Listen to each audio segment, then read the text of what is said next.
नीतीश की कौन सी मजबूरी की लालू का आशीर्वाद जरूरी?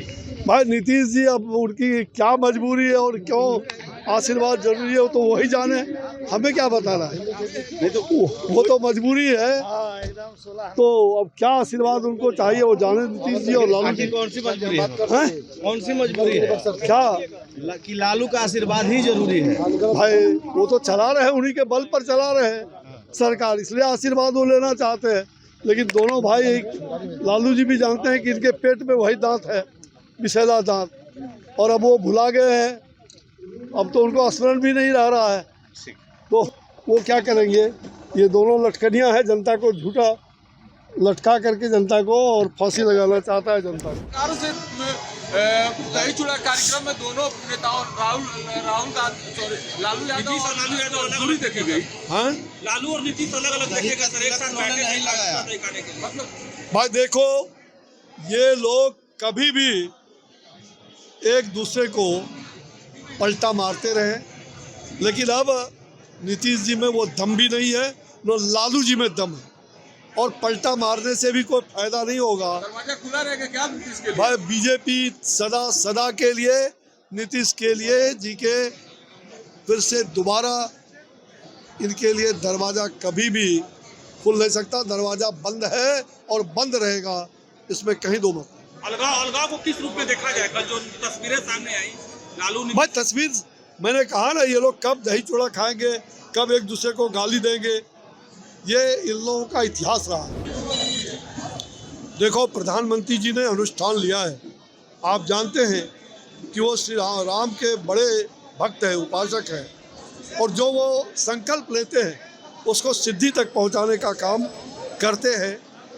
तो निश्चित रूप से ताकि ये पूरा भगवान का यह काम निर्विघ्न और हर प्रकार से ये संपन्न हो जाए, रामलला पुनः अपने भव्य और दिव्य मंदिर में विराजमान हो जाए, जो उन्होंने संकल्प लिया था वो पूरा होगा।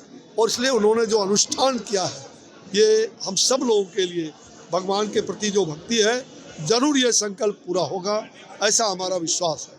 बाबा, जिस प्रकार से प्रधानमंत्री जी अनुष्ठान पर बैठे हैं, लेकिन विपक्षी पार्टी राहुल गांधी जैसे लोग कह रहे हैं कि ये एक राजनीतिक कार्यक्रम है, इसीलिए गांधी जी नहीं गए, हम लोग नहीं गए।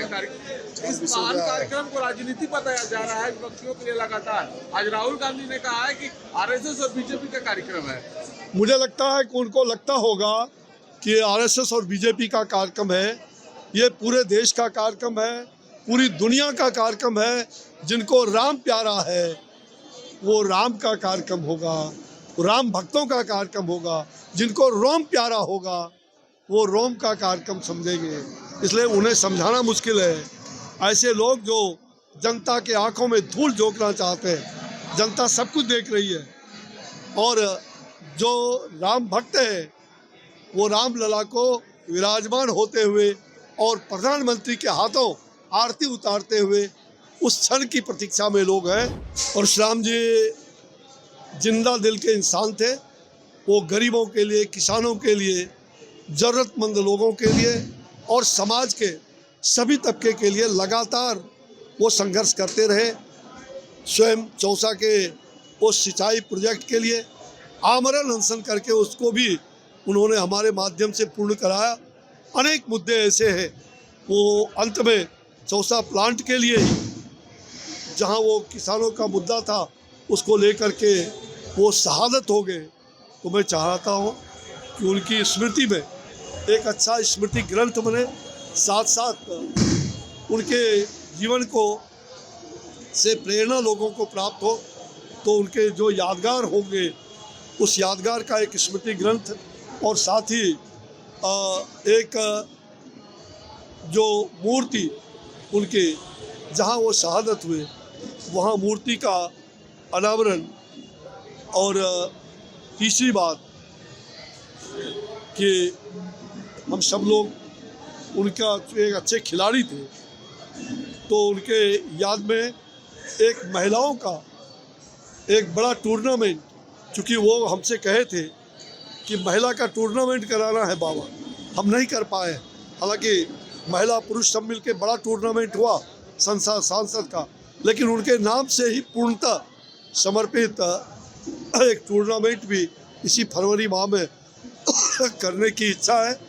तो मुझे लग रहा है कि नैनं छिन्नन्ति शस्त्राणि नैनं दहति पावक। गीता में भगवान कृष्ण ने कहा है ये शरीर छिन्न भिन्न नहीं होता, आत्मा अजर और अमर है, शरीर नश्वर है, इसलिए शरीर माध्यम खलु धर्म साधन। शरीर जब तक है उस शरीर की सुरक्षा जरूर करिए, शरीर को स्वस्थ रखिए।